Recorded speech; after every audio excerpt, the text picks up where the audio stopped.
बुशरा बीवी और इमरान खान की बहनें, वो सब मिल के चीफ साहब की ज़ेर सदारत जाती उम्रा में एक इजलास हुआ है। मीनार पाकिस्तान का जलसा जो है वो हमारी इलेक्शन कैंपेन का आगाज़ था। तो नवाब शाह में कोई कहीं से उन्होंने बात करते हुए कहा कि मैंने शहबाज शरीफ को वज़ीर आज़म बनवाया कि इमरान खान को जो है वो जूतों के जरिए भी स्लो पॉइजन दिया जाएगा। तो फिर मेदे को शिकायत होगी, मेदा तो बुढ़ा हो गया ना जनाब, वो मतलब नहीं समझ आ रही उन्हें, फनकारियां करने लग जाते हैं वो सारे जो है ना, वो ऐसी एक्टिंग करते हैं, ऐसे गुफ्तगू करते हैं। कोई कत्ल वतल करके ना तुम छोटे मोटे कत्ल के अंदर, कुछ छोटे मोटे जुर्म के अंदर ना जेल में चले जाते हैं कि यहाँ पे बंदा सबसे ज्यादा सेफ रहता है। बिस्मिल्लाहिर्रहमानिर्रहीम, अस्सलाम वालेकुम। टुडे अज़मा बुखारी के आज के व्लॉग के साथ हाजिर खिदमत हूँ और दो तीन चीज़ें हैं। एक तो कल कायद मियाँ नवाज शरीफ साहब की ज़ेर सदारत जाती उम्रा में एक इजलास हुआ। उस इजलास की क्या तफसीलात हैं, उसमें जो है वो इलेक्शन के हवाले से क्या बड़े फैसले किए गए हैं, वो मैं आपसे यकीनन गुजारिश करूँगी। और उसके बाद जेल से जो है वो रोना धोना चल रहा है, जेल की जो है वहाँ से दुआइयाँ आ रही हैं, कभी वकीलों के थ्रू, कभी ख़ैल खाना के थ्रू, और अब भी जो है वो दो नई इमरान सीरीज़ की दो किस्तें आई हैं। वो क्या किस्तें हैं इसके ऊपर हम जल्दी से बात कर लेंगे। पहले शुरू करते हैं कि कल कायद मोहतरम की कोई तकरीबन 4-5 साल के बाद जाती उम्रा में अपने मुल्क के अंदर एक बड़ी बैठक हुई, जिसमें पार्टी के जो सीनियर्स हैं उन्होंने शिरकत की, जिसके अंदर सदर जमात शहबाज शरीफ साहब भी मौजूद थे, मरीम नवाज साहिबा भी मौजूद थी, और बाकी पूरी जो हमारी एलीट्स ऑफ मुस्लिम लीग नून है, एहसन इकबाल साहब सेक्रेटरी जनरल हैं वो मौजूद थे, ख्वाजा आसिफ साहब मौजूद थे, और बाकी भी तमाम मुद्देदारान जो है वो वहाँ पे मौजूद थे। और उसमें जो कुछ फैसले किए गए हैं आने वाले इलेक्शन के हवाले से।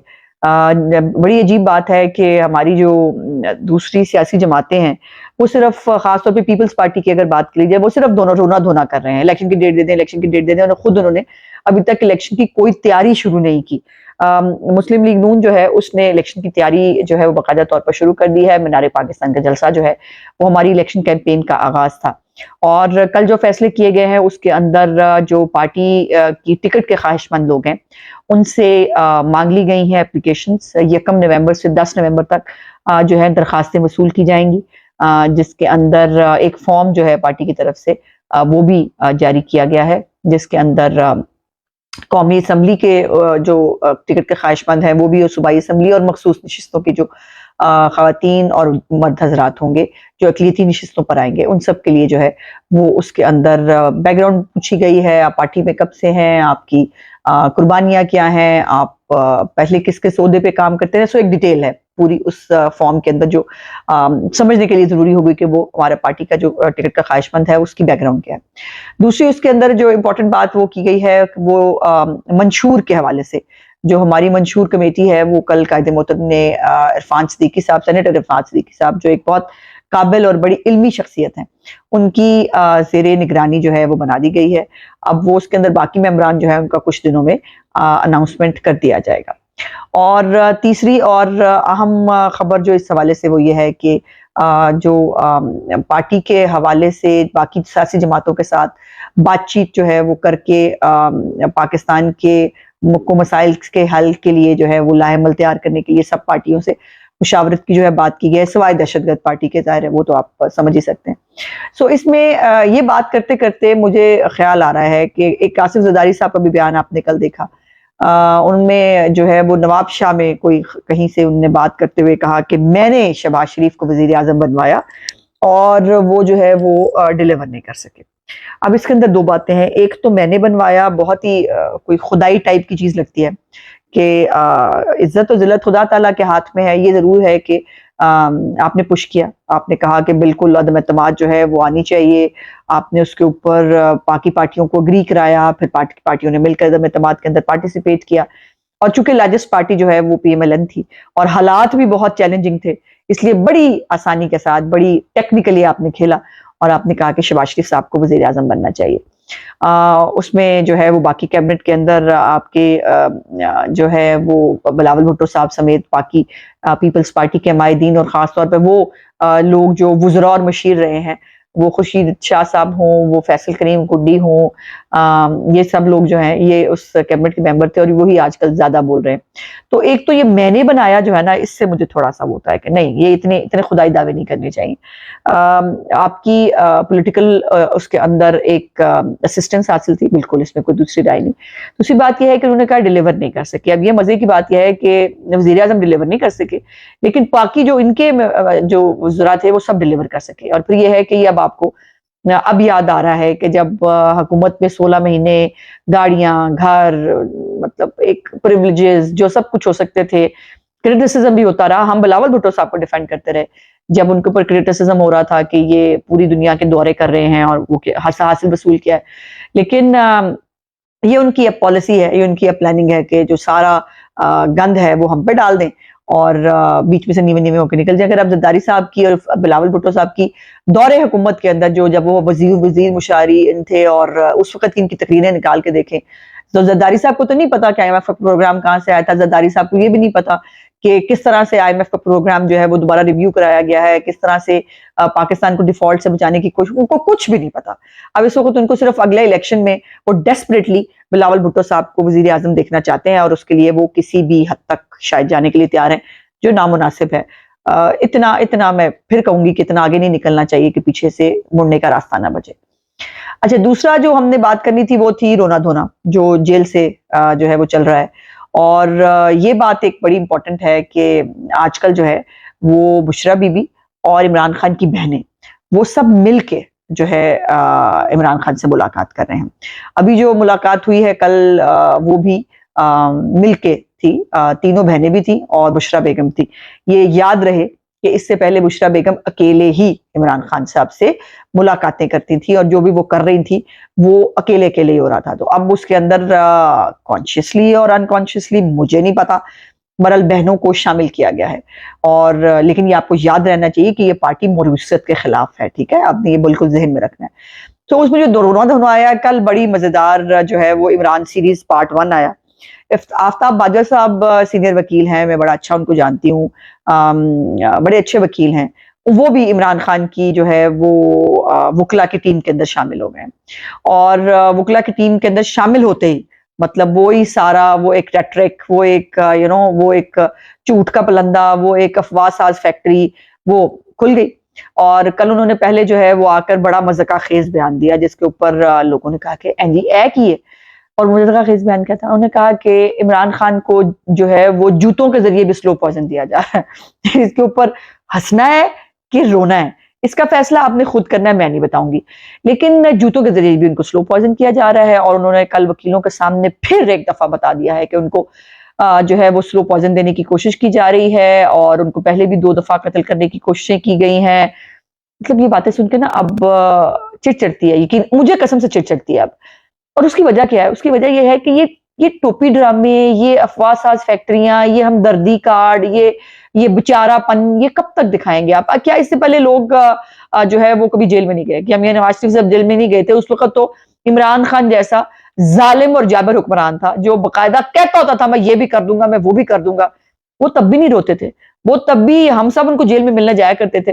वो एक हशाश बशाश एक अपने जो है वो उसके साथ और सबको मिलते थे और उनको तो स्लो पॉइजन दिया गया जिससे उनकी हालत खराब हुई। अभी इमरान खान को शायद माजी आके डरा रहा है या जो अपने अमाल हैं वो खौफजदा करते हैं, शायद इसलिए उनको नींद नहीं आती।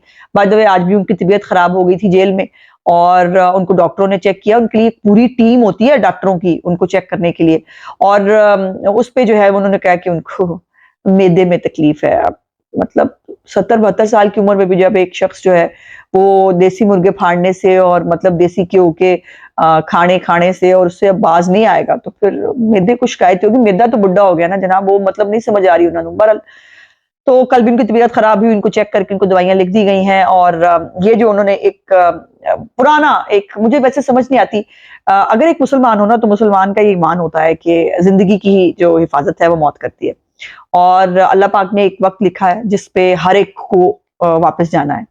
उसके ऊपर इतना खौफजदा होना मरने से, इतना हर वक्त एक फोबिया का शिकार रहना, ये आपको पता है बीमारी भी होती है कि मुझे कोई मार देगा। और इसमें बुरे बुरे ख्वाब भी आते हैं इंसान को कि उसको मार दिया जाएगा, और इस ज़हनी नफ्सियाती मुझे लगता है कि उनको मर्ज़ का वो शिकार हो गए हैं, और इसकी उनको कोई बाकायदा जेल हुकाम को भी और हुकूमत को भी उनकी मदद करनी चाहिए, क्योंकि नफ्सियाती मरीज़ जो हैं वो फिर कुछ भी कर लेते हैं। वो आपने देखा ना कि तारिक जमील साहब जो है मौलाना, उनके बेटे भी जो है वो नफ्सियाती मर्ज़ का शिकार थे, और उन्होंने अपने आप के साथ एक इतना बड़ा जो है वो सानिया कर लिया। तो इनका जो है वो ख्याल रखा जाना चाहिए। ये जो एक ये पुरानी स्टोरी है ना कि मुझे मार देंगे, मतलब मारना होता तो वो एक ज़हनी मरीज़, एक ऐसा बंदा जिदा फायर भी ठीक नहीं लगा और वो पकड़ा भी गया, उसको जो है वो कोई आपको मारने के लिए भेजेगा। और ये भी आपको पता है हमारी जेलों में ये रिवायत है, मैं चूँकि वकील रही हूँ क्रिमिनल की, तो मुझे लोग जो बड़े-बड़े जिनकी दुश्मनी होती थी ना खानदानी, तो वो कोई कत्ल-वत्ल करके ना, तो छोटे-मोटे कत्ल के कुछ छोटे-मोटे जुर्म के अंदर ना जेल में चले जाते हैं कि यहाँ पे बंदा सबसे ज़्यादा सेफ रहता है। और इमरान खान जो पहले ही पूरे पाकिस्तान को अपने कत्ल के यू नो उसमें साजिश में शरीक समझता है, तो वो सारी दुनिया जो है वो उनको मारने के लिए तुली हुई है। सो उसको जो है उसका तो वैसे ही उसके लिए एक्स्ट्रा ऑर्डिनरी कॉन्शियस होगी हुकूमत भी और बाकी इदारे भी कि पाइए इसके तरह साढ़े देना पै जाए। और इसीलिए आपको याद होना चाहिए कि मियां नवाज शरीफ साहब को भी मुल्क से बाहर जो है बाकायदा तौर पर उनकी वालदा साहिबा से तरले मिनते करा के उनको बाहर भेजा गया था कि उस वक्त भी यही फिक्र थी कि मियां साहब को कुछ हो गया तो हमारे लिए मुसीबत पैदा होगी। अब वो जो जूतों के जरिए स्लो पॉइजन हो रहा था ना, वो और उन्होंने कहा कि इमरान खान ने कहा है कि मुझे पॉइजन कर दिया गया है, और ये मतलब अजीब व गरीब बात थी जिसके ऊपर सब लोग बहुत हैरान हुए कि अच्छा इमरान खान ने ये कह दिया। लेकिन शाम को फिर कोई कुछ घंटे के बाद जो है वो बाजवा साहब दोबारा आए और उन्होंने अपना क्लिप रिकॉर्ड कराया कि मुझे समझने में गलती लगी है। उन्होंने कहा दिया जा सकता है। अब इससे मतलब यकीन माने मुझे ऐसा लगता है जैसे ना ये फनकार है, ये जो है ना ये कोई जो भी टीम में इमरान खान की घुसता है या इमरान खान के करीब जाता है, वो सारे फनकारियां करने लग जाते हैं। वो सारे जो है ना वो ऐसा ऐसी एक्टिंग करते हैं, ऐसे ऐसे गुफ्तगू करते हैं कि बंदा हैरान और परेशान हो जाता है। और अब भी उन्होंने अपने अहले खाना के थ्रू जो है एक कौम के नाम पैगाम भेजा है, जो इमरान खान के अपने ट्विटर हैंडल से जो आज जारी हुआ है, जिसके अंदर उनको जो है वोट की हुर्मत का बड़ा ख्याल आ रहा है। अल्लाह की शान है वो जिस आदमी ने पूरा एक प्लान बना के बाजवा साहब के साथ और फैज हमीद के साथ आरटीएस बिठाया, जिसने पीएमएलएन के टिकट वापस कराए, जिसने पूरी तरह जो सिलेक्ट होके आया उसको आज वोट की हुर्मत का बहुत ख्याल आ रहा है। और उसको ये भी ख्याल आ रहा है कि जो निज़ाम इंसाफ है वो उसका जो है वो बड़ी बेहुरमती हो रही है।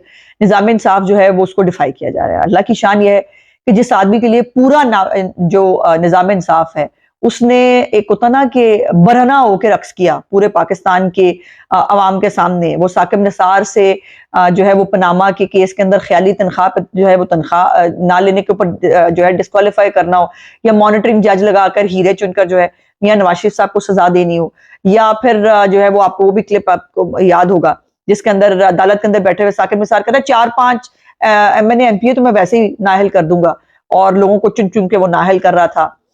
मियां साहब को सदारत से हटाया गया। हमारी जो है वो पूरी तरह प्रोजेक्ट इमरान खान को जो है वो आगे ले जाने के लिए इसको सादक और जाली सादक और अमीन डिक्लेयर किया गया, फेक एनओसी पे बने हुए 300 कनाल के महल के अंदर जिसकी अपनी कोई रसीदें नहीं थी। और उस शख्स को आज निज़ाम इंसाफ और वोट की सैंक्टिटी का बड़ा ख्याल आ रहा है। मैं तो सिर्फ इतने कहूंगी, बड़ी देर की मेहरबान आते। मेरा ब्लॉग देखने का बहुत बहुत शुक्रिया। इंशाल्लाह अगले ब्लॉग में आपसे बातचीत होगी। मेरे चैनल को लाइक, सब्सक्राइब और शेयर जरूर कर दिया कीजिए। खुदा हाफिज।